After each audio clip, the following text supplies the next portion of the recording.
Morning students, कैसे हैं आप लोग? और कैसे चल रही पढ़ाई? ठीक चल रही है? जियो से पढ़ रहे हैं, जनरल ऑर्गेनिक केमिस्ट्री, और उसके अंदर हम लोग अब तक पढ़ चुके हैं इंट्रोडक्शन, उसके बाद क्लासिफिकेशन, उसके बाद में जनरल फार्मूला, और फिर उसके बाद पढ़ रहे हैं नोमेनक्लेचर। और नोमेनक्लेचर के अंदर बच्चों 3 सिस्टम बताए थे। पहला क्या बताया था? पहला इसके अंदर बताया था मैंने आपको ट्राइबल नेम्स, रूट नाम, दूसरा डेरिवेटिव नेम, ठीक है, जिसको व्युत्पन्न नाम या कॉमन नेम कहते हैं, और तीसरा है यूपीएससी नेम। नवीन कार्बिनोल सिस्टम समझ में नहीं आया? कार्बिनोल सिस्टम समझाएंगे, है ना। और यहाँ एक खास बात और है, एक क्वेश्चन और किया था तुमने कि सर वो आइसोऑक्टेन, तो देखो बेटा क्या है कि ऑक्टेन एक लंबी चेन हो जाती है ना, तो सरफेस एरिया ज़्यादा हो जाता है, तो स्टेबिलिटी कम हो जाती है, इसलिए आइसोऑक्टेन एक अपवाद है जिसका आईयूपीएससी नाम क्या लिखते हैं। वैसे तो आइसो वर्ड क्या करते हैं हम लोग, कॉर्नर पे 2 CH3 होते हैं तो उसको आइसो बोलते हैं, लेकिन एक्चुअल में देखें तो आइसो ऑक्टेन अलग होता है, इसमें जिसका फॉर्मूला होता है 2 और फिर आगे आता है 2,44 2,2,2,4,4 ट्राईमेथिल ब्यूटेन पेंटेन, सॉरी, इस तरीके से लिखते हैं बेटा।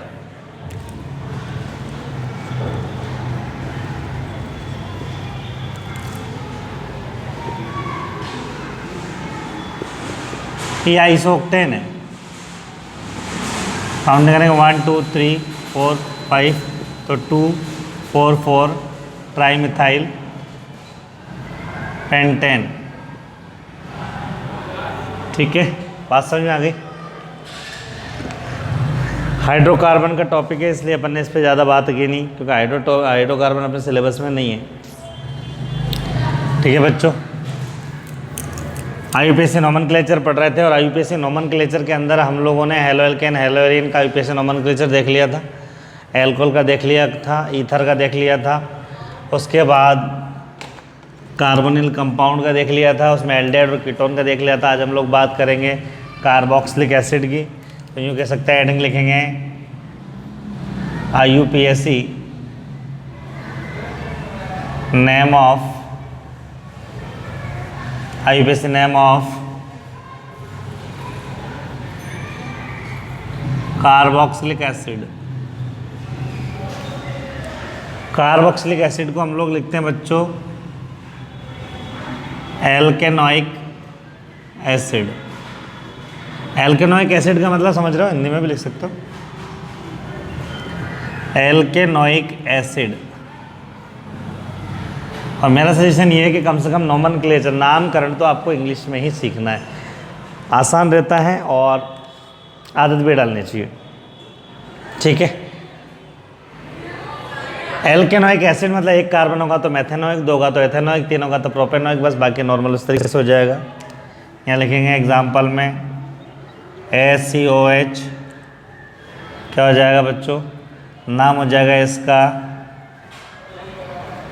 मैथेनोइक एसिड, CH3COH क्या हो जाएगा, एथेनोइक एसिड, ठीक है। 3 कार्बन का तो प्रोपेनोइक एसिड। डिटेल से हम लोग हर टॉपिक को बाद में जब चैप्टर वाइज पढ़ेंगे तो करेंगे ही, वहाँ देखेंगे इसके अंदर। उसके बाद में कार्बोक्सिलिक एसिड के बाद में हमारे पास में अगला जो टॉपिक आता है वो आता है इसके अंदर अमाइन। और अमाइन के अंदर बात करें हम लोग बच्चों, तो अमाइन के अंदर अगर 1 डिग्री अमाइन होगा तो इसको लिखते हैं एल्केन अमाइन। अगर 2 डिग्री अमाइन होता है तो इसको लिखते हैं एन एल्केल, एल्केन अमाइन। और अगर 3 डिग्री अमाइन होता है तो इसको लिखते हैं एन एल्केल, एन एल्केल। और अगर दोनों एक जैसे ग्रुप होंगे तो एन एन डाई एल्किल, ठीक है, एल्केन अमाइन, एल्केन अमाइन।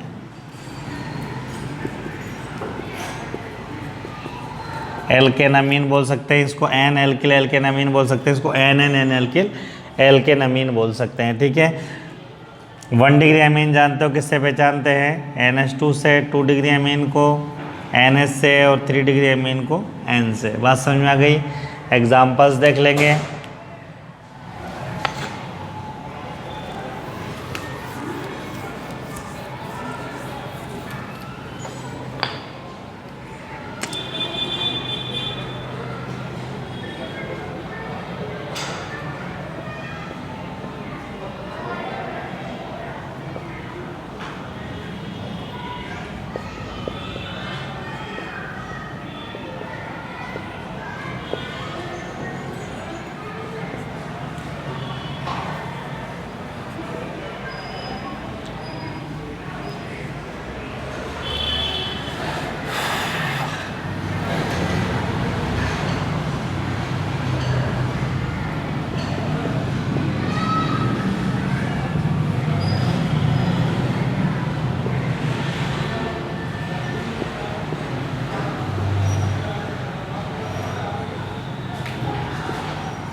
ये कुछ एग्जांपल्स लिखे हैं मैंने अमाइंस के। 1 डिग्री अमीन NH2 होता है, एल्केन अमीन लिखेंगे। कितने कार्बन बताइए मुझे? एक कार्बन, एक को क्या बोलते हैं? मेथेन। नाम हो जाएगा मेथेन अमीन। मेथेन अमीन, मेथेनामीन। ठीक है। कितने कार्बन? 2 है, क्या नाम हो जाएगा? एथेनामीन। एथेनामीन। ठीक है। इसके बाद करें, कितने कार्बन नजर आ रहे हैं? 3, क्या नाम हो जाएगा? प्रोपेनामीन। NH2 कौन से नंबर पे? 2 पर, नाम हो जाएगा 2 प्रोपेनामीन। 2 प्रोपेनामीन। लेकिन अगर 2 डिग्री अमाइन की बात करें, इसके नोमेनक्लेचर की, तो इसमें भी जैसे ईथर में बताया था मैंने आपको, सेम कंडीशन है। आपको क्या करना है बच्चों के फंक्शनल ग्रुप के जो दोनों साइड कार्बन होंगे तो छोटे ग्रुप को सेलेक्ट करना है। दोनों तरफ बराबर तो कोई भी सेलेक्ट कर लो, आपने सेलेक्ट कर लिया तो इसको लिखेंगे N एल्किल की फॉर्म में। मतलब एक कार्बन होगा तो N मेथिल, 2 होंगे तो N एथिल, 3 होंगे तो N प्रोपिल, N के साथ लिखेंगे। एक कार्बन है, क्या नाम हो जाएगा? N methyl. बाकी इसको 1 डिग्री अमीन की तरह लिखेंगे। क्या लिखेंगे? एक कार्बन है तो मेथेन अमीन, क्योंकि एल्केन अमीन है नहीं इसकी तरह, नाम हो जाएगा मेथेन अमीन। मेथेनामीन। हिंदी में लिखेंगे N मेथिल मेथेनामीन। इसकी बात कर रहे हैं, इधर कितना कार्बन है? 1। इधर कितने कार्बन है? 2 कार्बन है।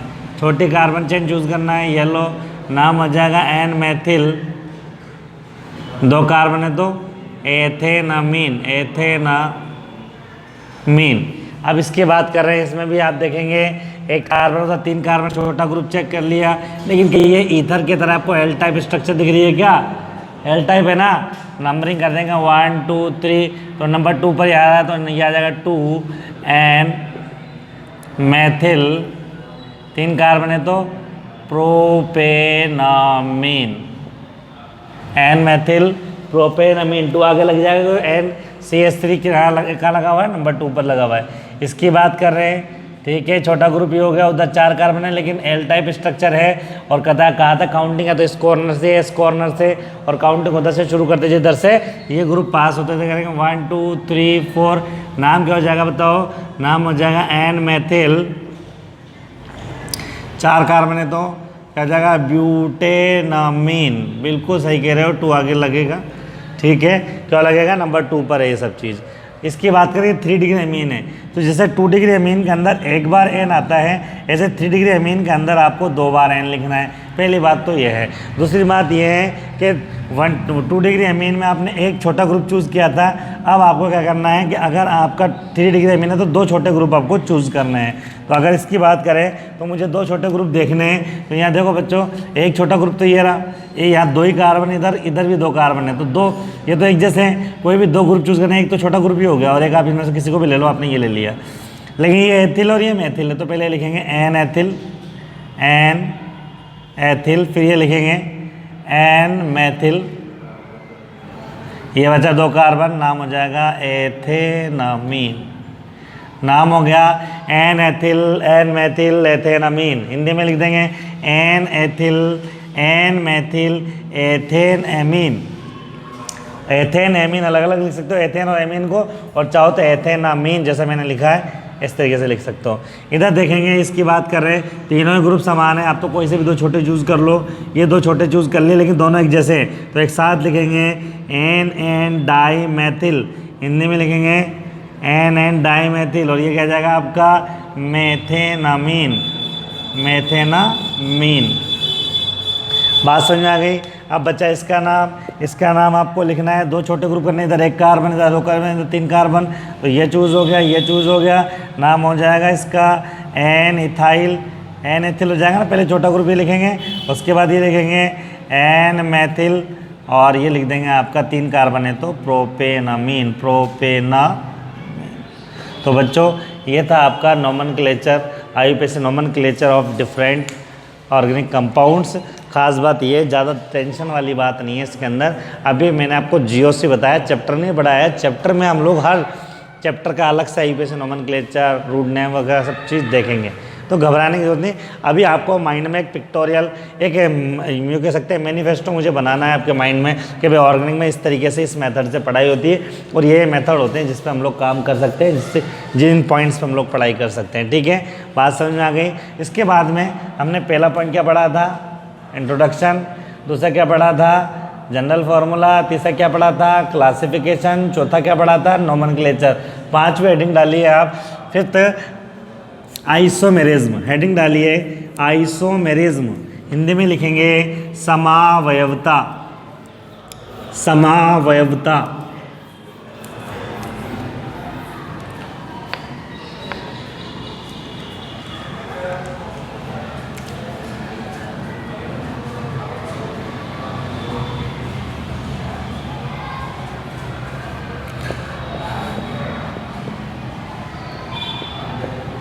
समावयवता, आइसोमेरिज्म की बात कर रहे हैं हम लोग, और आइसोमेरिज्म की बात करें बच्चों, समावयवता की बात करें बच्चों, तो देखो बच्चों खास बात यह है कि समावयवता जो होती है हमारे पास में, ठीक है, वो क्या होती है, पहले इसकी डेफिनेशन लिख लो।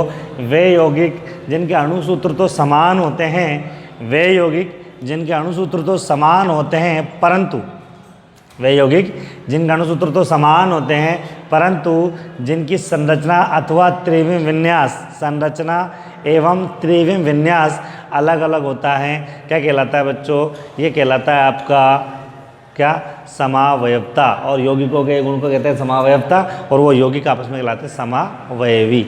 क्या होता है, कैसे होता है, अभी समझाते हैं। 11th का टॉपिक है, हम तो हमारे 12th के हिसाब से जो आएगा उसको बात करेंगे। ठीक है बच्चों, 11th के लिए हम जब 11th की अभी हमारी ऑनलाइन क्लासेस चल रही हैं, ठीक है, वो फ्री ऑफ कॉस्ट क्लासें हैं। 11th की अभी जो जेट और ICR के लिए है, उसका लिंक आपको मिल जाएगा, ठीक है, फेसबुक पर मिल जाएगा आपको। अगर आपको 11th का कुछ टॉपिक देखना है तो फिर आप उसके लिए क्या कर सकते हैं, स्पेशल लिंक ले सकते हैं, आपको मैसेज कर दोगे, मैं आपको 11th का लिंक दे दूंगा, उससे आप फ्री ऑफ कॉस्ट क्लासेस ले सकते हैं। ठीक है, वहाँ अलग चीज़ है। अभी हम लोग 12th के हिसाब से बात करेंगे, लेकिन खाका हमारे माइंड में होना चाहिए कि अगर आइसोमेरिज्म की बात करें तो आइसोमेरिज्म को, या यूँ कह सकते हैं समावयवता को, 2 बड़े पार्ट में क्लासीफाई किया गया है। फर्स्ट है इसके अंदर स्ट्रक्चरल आइसोमेरिज्म, स्ट्रक्चरल आइसोमेरिज्म, जिसको बोलते हैं संरचनात्मक, संरचनात्मक, संरचनात्मक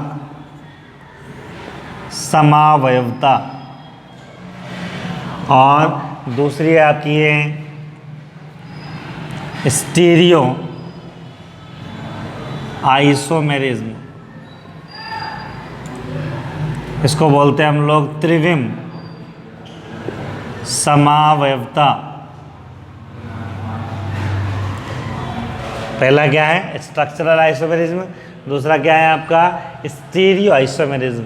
इसकी बात करें बच्चों हम लोग, तो स्ट्रक्चरल आइसोमेरिज्म की बात करें, अगर हम लोग संरचनात्मक समावयवता की बात करें, तो ये होती है हमारे पास में पहली चेन आइसोमेरिज्म, चेन आइसोमेरिज्म।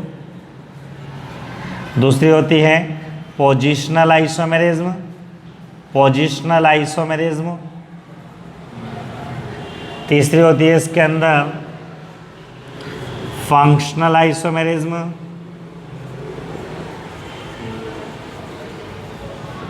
और इसके बाद में होती है हमारे पास में फंक्शनल के बाद में टोटोमेरिज्म, टोटोमेरिज्म।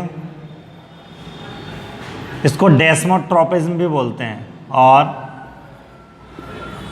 डेस्मोट्रोपिज्म। और नेक्स्ट होती है आपकी मेटामेरिज्म, मेटामेरिज्म।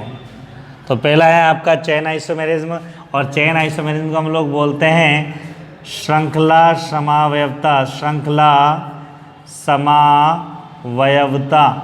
उसके बाद में क्या होता है बच्चों, हमारा पोजिशनल आइसोमेरिज्म को हम लोग बोलते हैं स्थिति समावयवता, स्थिति समावयवता। ठीक है बच्चों, इसको बोलते हैं फंक्शनल आइसोमेरिज्म को हम लोग क्रियात्मक समावयवता, क्रियात्मक समावयवता। उसके बाद में बोलते हैं बच्चों टोटोमेरिज्म या डेस्मोट्रोपिज्म को हम लोग बोलते हैं चलावयवता। क्या बोलते हैं बच्चों? चलावयवता। मेटामेरिज्म को हम लोग बोलते हैं मध्यावयवता। बात समझ में आ गई? तो यूँ कह सकते हैं the structural isomerism are further classified in 5 types.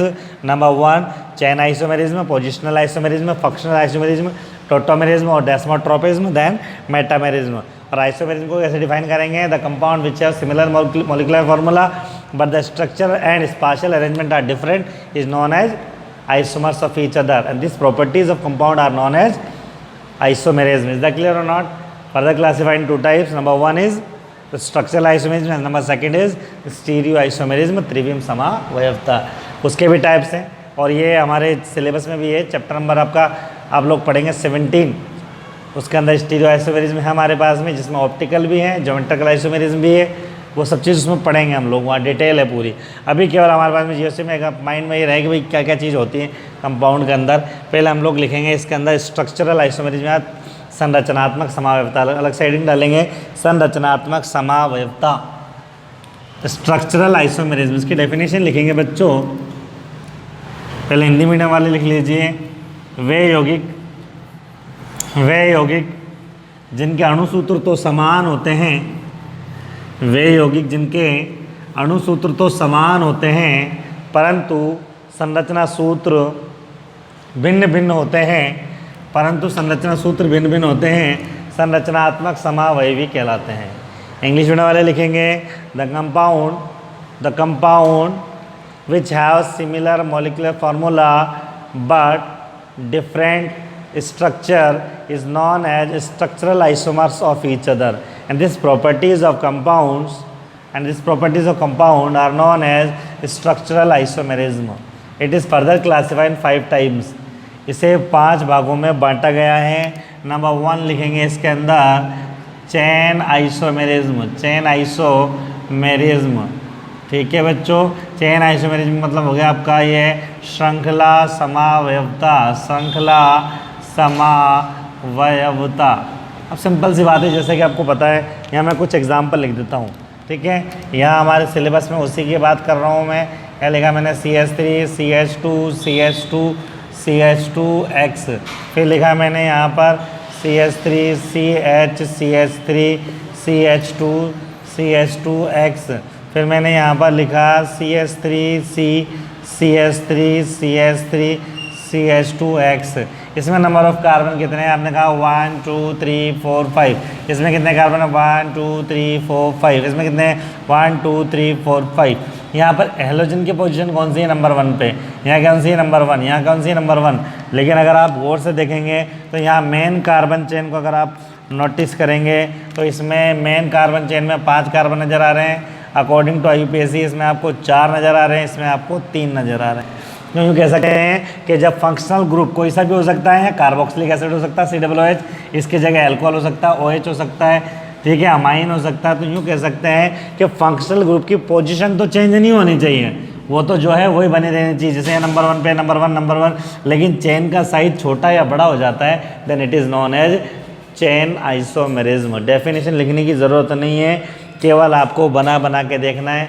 अगर वहाँ एग्जाम में आता है भाई इस फॉर्मूला लिख दे कि इस कंपाउंड के अंदर, जिसमें लिख दिया मान लीजिए C5H11X के अंदर कितने चेन आइसोमर्स होंगे, तो आप बना के देख लेंगे, आंसर होगा सर 3 होंगे इसके अंदर। बात समझ में आ गया आपको? नाम इसका लिखना मैंने बता दिया है आपको। अगर IUPAC में बात करेंगे तो ये हो जाएगा आपका हेलोपेंटेन, ठीक है, और वैसे हो जाएगा तो पेंटिल हेलाइड हो जाएगा। इसकी बात करें तो इसका IUPAC नाम क्या हो जाएगा? इसका IUPAC नाम हो जाएगा 1 2 3, तो 1 हेलो 3 मैथिल ब्यूटेन, और वैसे इसका कॉमन नेम लिखेंगे तो क्या हो जाएगा? आइसोपेंटिल हेलाइड, और इसकी बात करें तो नियोपेंटिल हेलाइड। ठीक है, बात समझ में आ गई आपको? वो बात अलग है। अगर यहाँ OH हो जाएगा तो ये अल्कोहल के आपके क्या हो जाएंगे? श्रृंखला समावयवी चेन आइसोमर्स। दूसरा लिखेंगे इसके अंदर आप पोजिशनल आइसोमर। पहचानना है केवल, डेफिनेशन याद नहीं करनी है, ना डेफिनेशन याद करनी है ना एग्जाम्पल याद करने हैं। आपको सर लिखा क्यों रहे हो? पे खास बात ये एग्जाम में भी नहीं आता है, आपके बुक के अंदर इतना डिटेल में बहुत कम जगह है और आप तक एग्जाम में आते नहीं है, फिर भी कहोगे सर आप पढ़ा क्यों रहे हो? भाई ज़रूरी है, एक बार मालूम होना चाहिए। टॉपिक बीच में आ जाए तो बार ये थोड़ी बताने बैठूंगा समावेश ये चीज़ होती है, आइसोमर्स ये चीज़ होते हैं, तो आपको माइंड में रहे भाई ये चीज़ें होती हैं। अगर आएगा कहीं इंपॉर्टेंट हो तो मैं बताऊंगा आपको, जब चैप्टर पढ़ाऊंगा तब ये सारे पॉइंट रिपीट होंगे, ये ध्यान रहे आपके दिमाग में ये बात। ठीक है, चेन के बाद में अगला आता है आपका पोजिशनल आइसोमेरिज्म। पोजिशनल आइसोमेरिज्म की बात करें, पोजिशनल आइसोमेरिज्म की बात करेंगे तो बच्चों यहाँ मैं कुछ एग्जांपल लिख रहा हूँ, गौर से नोटिस करेंगे। मैंने यहाँ लिख दिया CH3 CH2 CH2 CH2 CH2OH, halogen भी हो सकता है, ध्यान रखना, कोई भी ग्रुप लगा सकते हैं। CH3 CH2 CH CHOH CH3, then फिर मैंने लिख दिया यहाँ पर CH3 CH2 CHOH CH2 then CH3। अब मुझे बताओ यहाँ पर मेन कार्बन चेन के अंदर आपको कितने कार्बन नज़र आ रहे हैं? आपको सर 5। अब कितने नज़र आ रहे हैं? आपको सर 5। मैं कहूँगा आप कितने नज़र आ रहे हैं? आपको 5।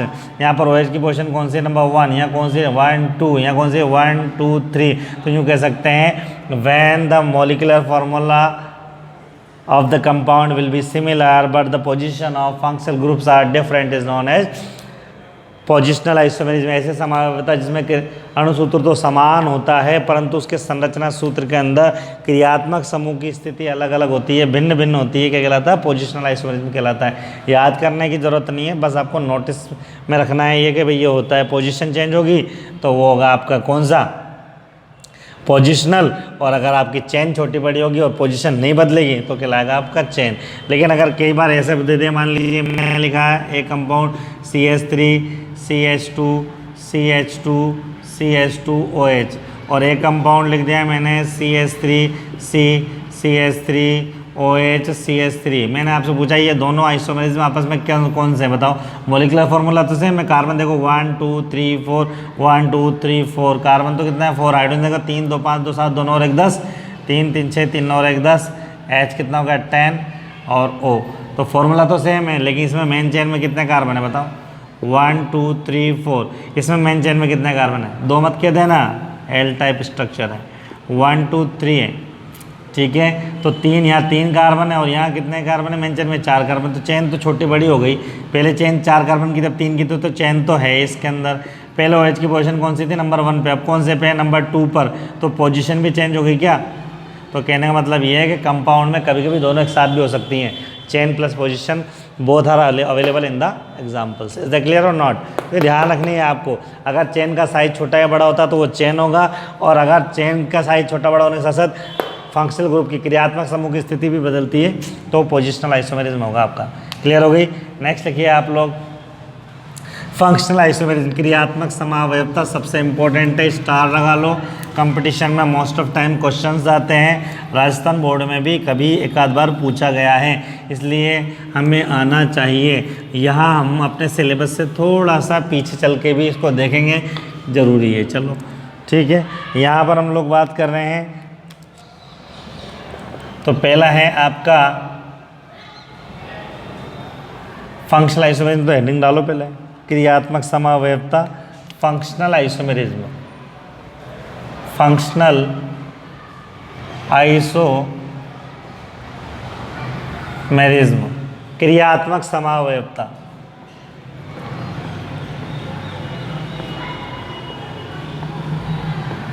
हिंट तो पहले भी दे चुका हूँ जनरल फॉर्मूले में। डेफिनेशन ये हो सकती है, वे यौगिक जिनके अणुसूत्र तो समान होते हैं परंतु क्रियात्मक समूह अलग अलग होते हैं, क्रियात्मक समावयवी कहलाते हैं। इस गुण कहते हैं क्रियात्मक समावयवता। The compound which have similar molecular formula but different functional group is known as functional isomerism. यहाँ बात कर रहे हैं हम लोग जैसे एल्कीन है बच्चों, सॉरी यहाँ लिख रहे हैं हम लोग एल्कीन। तो एल्कीन जो होती है बच्चों वो फंक्शनल आइसोमर होता है किसका? साइक्लो एल्केन का। समझ में आ रहा है आपको? मतलब अगर साइक्लो एल्केन का आपसे पूछे तो एल्कीन और एल्कीन का पूछे तो साइक्लो एल्केन। एग्जाम्पल देके समझा देता हूँ आपको। मैंने यहाँ लिखा, मान लीजिए एग्जाम्पल के तौर पे लिखा CH3 CH2 CH double bond CH2। क्या कह सकते हैं इसको? ये इसको आप कहोगे सर ये हमारे पास में 1 ब्यूटीन हो गया। 11th का मटेरियल है 1 2 3 4। और अगर मैं इसको यहाँ लिख दूँ, बताओ कितना हो जाएगा? ये साइक्लोब्यूटेन है कि नहीं? कार्बन देखो यहाँ पर 1 2 3 4, इसमें कार्बन देखो 1 2 3 4। हाइड्रोजन देखो इसमें 3 2 5 और 1 6 और 2 8। और इसमें हाइड्रोजन देखो 2 4 6 और 2 8। अब वो सब 2 कहाँ है यहाँ पर? अरे भाई वैलेंसी पूरी कर लो। एक कार्बन इस कॉर्नर पे, ये स्ट्रक्चर ऐसी है, एक बार बता रहा हूँ, बार बार नहीं बताऊँगा।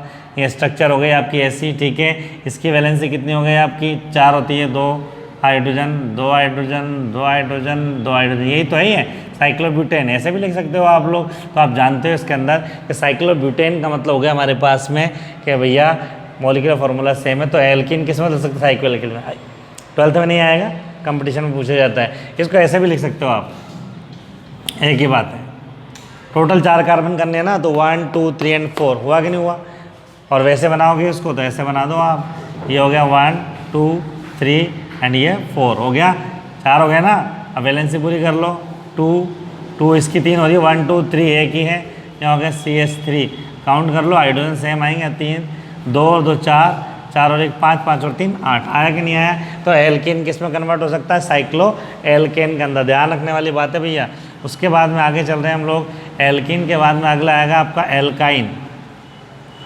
एल्काइन का जो आइसोमर्स होते हैं वो 2 होते हैं, ये ध्यान रखना, इंपॉर्टेंट एग्जाम में पूछा हुआ है। एक तो होता है साइक्लो एल्कीन। क्या होता है भैया? एक तो होता है साइक्लो एल्कीन, इसके अलावा होता है एक एल्का डाइइन। क्या होता है? एल्का डाइइन। और मैंने आपको बताया था जब डबल बॉन्ड या ट्रिपल बॉन्ड एक से ज़्यादा टाइम होता है तो उसको हम लोग वो लगा देते हैं, आ लगाते हैं, जैसे पेंटा ब्यूटा हेक्सा, ये बताया था आपको मैंने। तो एल्काइन जैसे एग्जाम्पल लिया मैंने, मान लीजिए यहाँ पर CH3 CH2C triple bond CH। क्या है? ये एल्काइन है। साइक्लो एल्कीन बनाऊंगा तो कैसे बनेगा बताओ? साइक्लो एल्कीन मेरे पास में बन जाएगा ये स्ट्रक्चर। बनाना चाहो तो बना दो, 1 2 3 एंड 4। डबल बॉन्ड है, लगा दो। वैलेंसी देखो 1 2 3 4 1 2 3 4। यहाँ देखेंगे 2 और 2 4 2 और 2 4। कार्बन 1 2 3 4 1 2 3 4। हाइड्रोजन 2 3 4 और 2 6 3 2 5 और 1 6। और एल्काडाइन की बात करें तो कैसे बनाएंगे बताओ? CH2 double bond CH CH double bond CH2, इसी को तो बोलते हैं ब्यूटाडाइन, ठीक है। एल का मतलब जितने कार्बन हो उसका क्या लग जाएगा? 4 कार्बन, तो ब्यूट बोलते हैं ना 4 को, आ लगा दो। ब्यूटा डाई है ना, तो डाइइन कौन कौन से नंबर पे? 1 2 3 4। तो क्या हो जाएगा? 1 3 डाइइन, ब्यूटा 1 3 डाइइन या 1 3 ब्यूटा डाइइन, ऐसे भी बोल सकते हैं इसको।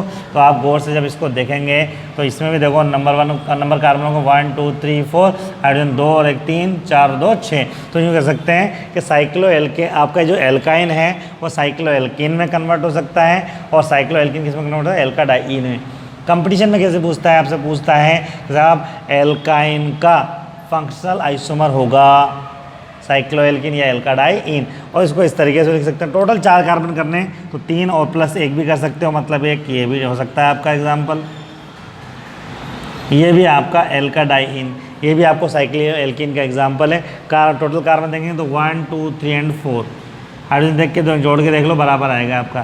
समझ में आ गया आपको बच्चों? तो ये हो गया आपका, ये थोड़ा सा पीछे से ले लिया था हम लोगों ने, ठीक है, 11th का मटेरियल है। उसके बाद में फंक्शनल आइसोमेरिज्म में थर्ड एग्जाम्पल आप लिखेंगे एल्कोहल एंड ईथर। एल्कोहल का फंक्शनल आइसोमर कौन होता है? ईथर। ईथर का कौन होता है? एल्कोहल। लिख लीजिए। Next alcohol ether. Alcohol then ether. Alcohol क्या होता है? ROH। ईथर क्या होता है? ROR। दोनों सिलेबस में है, ठीक है। जैसे यहाँ मैंने लिखा सपोज CH3CH2OH, क्या नाम है इसका? एथेनॉल। मैंने यहाँ लिख दिया CH3OCH3। मुझे बताओ क्या ये ईथर है? क्या ये एल्कोहल है? मुझे बताओ नंबर ऑफ कार्बन कितने हैं? 2। इधर भी कितने हैं? 2। नंबर ऑफ हाइड्रोजन 3, 2 5 और 1 6। 3 और 3 6। ऑक्सीजन कितना है? 1। इधर भी कितना है? 1। तो अणुसूत्र तो समान है, लेकिन क्रियात्मक समूह अलग अलग होंगे ना। तो मैंने यही तो बताया था, when the molecular formula are similar but the functional group are different is known as functional isomer of each other. और ये एक फॉर्मूला भी निकाला था हम लोगों ने, एल्कोहल ईथर का जनरल फार्मूला सेम आया था। और ये बात बता दी थी आपको कि जिनका जनरल फार्मूला सेम होता है वो आपस में फंक्शनल आइसोमर्स होते हैं, याद होना चाहिए आपको, ठीक है।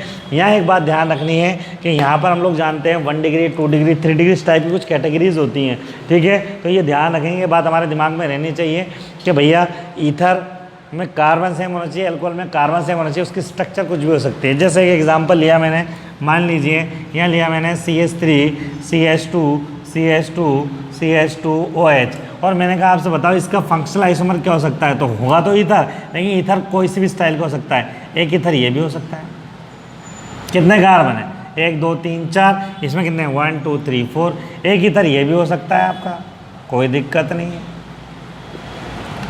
इसमें भी 4 है। एक ईथर ये भी हो सकता है आपका। समझ में आपको? तो यूँ कह सकते हैं टाइप, राइटिंग का जो टाइप होता है, जो मेंशन करा वो डिफरेंट टाइप हो सकता है, लेकिन आपको पहली बात तो अपने दिमाग में ये रखना है कि एल्कोहल का जब भी नाम आएगा तो आपका आंसर होना चाहिए ईथर। अब वो है या नहीं, उसके लिए इंपॉर्टेंट बात ये होती है कि आपको नंबर ऑफ कार्बन मिला लेने हैं। इस तरीके से मान लो ये ईथर दे दे, मैं पूछूँ इसका फंक्शनल आइसोमर क्या होगा, तो अगर इसका पूछे आपसे क्रियात्मक समावयवी भी, तो वो एल्कोहल ये वाला हो सकता है, वो एल्कोहल ये वाला हो सकता है, CH3CHOH CH2CH3, वो ईथर ये वाला हो सकता है। मतलब वो 1 डिग्री हो सकता है, 2 डिग्री हो सकता है और 3 डिग्री हो सकता है। तो यूँ कह सकते हैं एल्कोहल ईथर में कन्वर्ट हो सकता है, ईथर एल्कोहल में कन्वर्ट हो सकता है। बस फ़र्क इतना सा रहेगा बच्चों इसके अंदर, और वो ये होगा कि आप ये देख सकते हैं कि ईथर का स्टाइल लिखने का कुछ भी हो सकता है और एल्कोहल का कुछ भी हो सकता है, ठीक है। तो डिग्री कुछ भी हो सकती है, number of carbon should be same, ये होना चाहिए। तब हम लोग ध्यान रखेंगे भाई एल्कोहल ईथर में, ईथर एल्कोहल में कन्वर्ट हो सकता है। फिर उसके बाद में अगला एग्जाम्पल लिखेंगे बच्चों हम लोग, और अगला एग्जाम्पल है हमारे पास में एल्डिहाइड कीटोन। एल्डिहाइड कीटोन ये आपस में एक दूसरे के फंक्शनल आइसोमर है बच्चों। आज इतना ही रखिए बच्चों, अगली क्लास में बात करेंगे। अगली क्लास बहुत इंपॉर्टेंट होने वाली है, अजान हो गई है, ठीक है। अगली क्लास में बात करेंगे बच्चों, जहाँ तक आपको क्लियर करना है।